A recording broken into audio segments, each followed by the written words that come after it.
France is famous for its food, its culture, its quality of life, but its sense of humor, not so much. Well, there's nothing less universal than comedy, but as a French person, I'll admit that our sense of humor is quite peculiar and can often leave foreigners nonplussed. How much of that is linked to jokes just being lost in translation, and how much of it is really cultural? Join us for this episode of French Connections Plus, where we explore French humor and hopefully get a laugh out of it.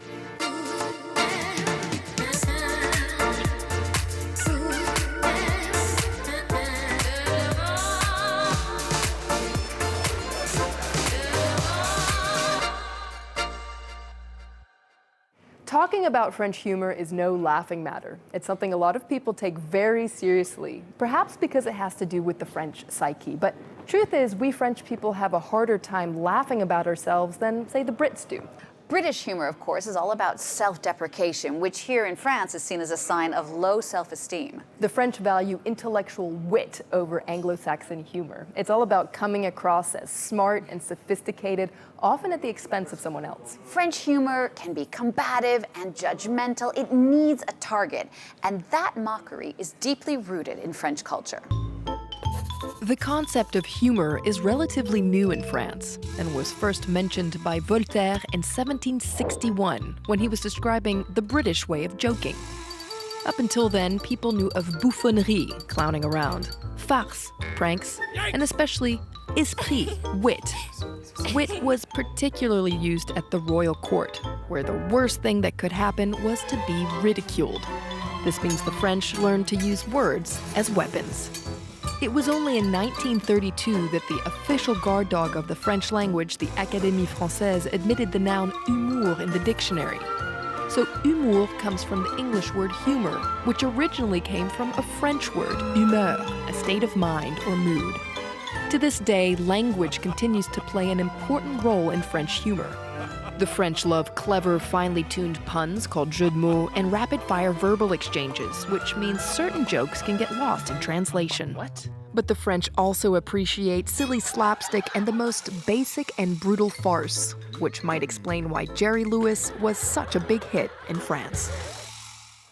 Now, to help you better understand just what makes French people laugh, you have to know there are different degrees of French humor. Well, we mainly talk about 2 degrees. There's the premier degré, the first degree, where you take the joke at face value, like slipping on a banana peel. But French people really love second-degree humor, which is more subtle. I guess it best translates as sarcasm or irony or teasing. It's negative, but also funny. For instance, I love your shirt, Genie. What is it, laundry day? Oh, I like my shirt. Anyway, I think a lot of French people actually hide behind second-degree humor to tell jokes that in other places might be seen as in bad taste or off-color or just mean. Well, if you've spent any time in France, you'll know that the French love to make fun of their Belgian neighbors for supposedly being stupid, which they're not, of course. But here's a Belgian joke. Why don't the Belgians eat pretzels? I don't know. Why not? Because they can't untangle the knot. Oh. Poor Belgians. All right, in any case, to help you untangle the thorny knot of French humor flow, you went to meet the biggest British comedian in France. Hi, my name's Paul. I live in France, and one of the things that annoys me the most about living here is la bise, the French way. He shot to fame with a viral video mocking the French way of saying hello. Paul Taylor is a rare expat who's managed to carve out a thriving comedy career in France. He's got 2 popular TV shows under his belt, as well as 2 successful stand-up shows, Franglais and So British ou Presque. But French people like my Paul, ça fait 10 ans que t'es en France, tu te sens un peu plus français? No. Paul Taylor, thank you so much for being on the show today. It seems like you've managed to crack somewhat of the code of the French psyche. What is the secret to getting French people to laugh? The easy answer is you just talk about them.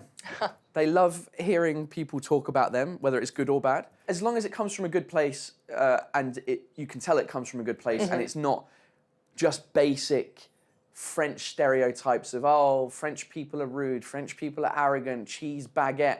Like if you go into, if you uncover that a bit more, I think that's when they realise, and I think that's kind of why I got away with it as well. Now, you perform a bilingual stand-up show for an audience that's both international and French. Yeah. Do you find that different people in the audience laugh at different things depending on their nationality? Yeah, I think so. I mean, it's funny because the show is probably about 70% French, 30% English.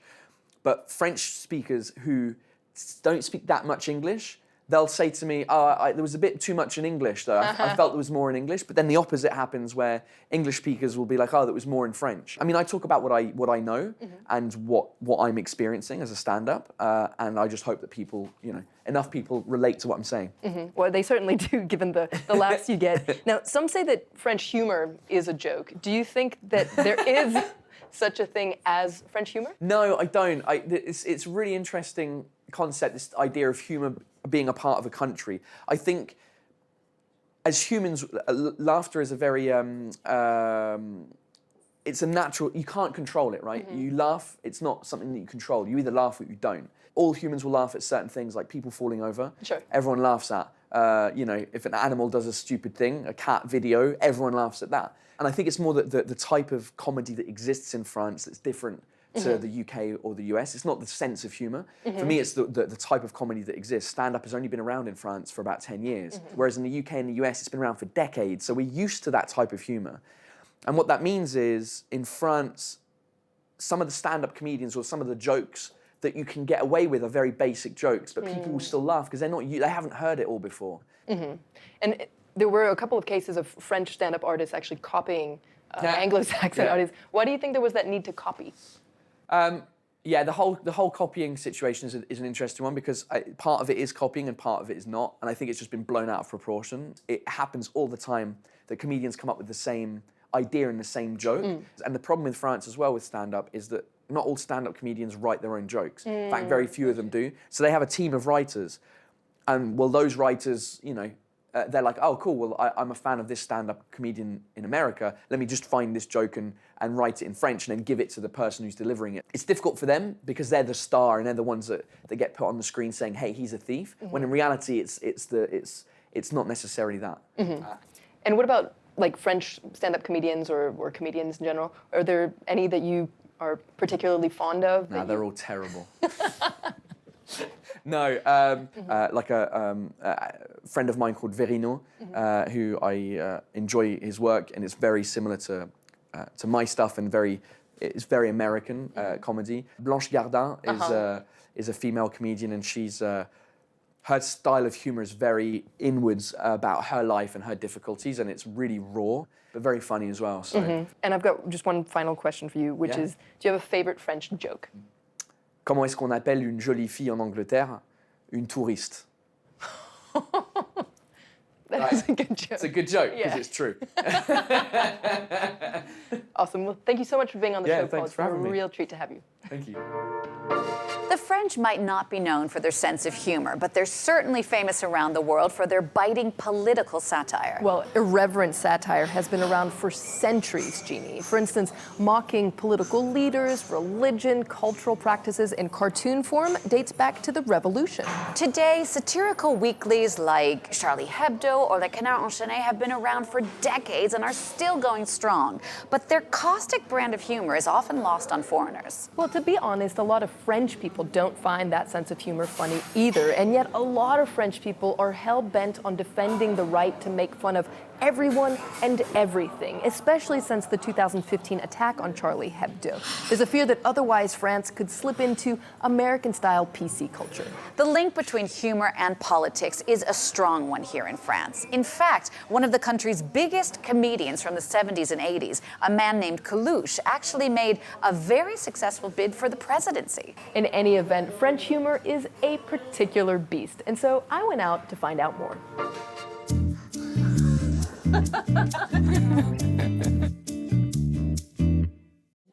Not very funny.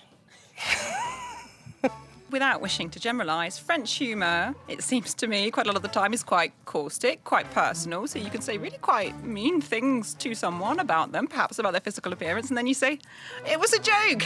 Haven't you got a sense of humour? Tu sais le cri que fait un poussin de 250 kilos? Piou piou! Qu'est-ce que deux canards qui se battent? Un conflit de canards.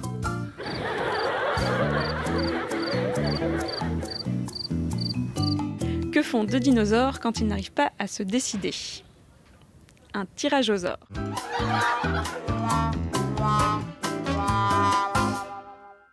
C'est l'histoire d'un chien qui s'appelle Paf et qui traverse la rue. Et Paf le chien.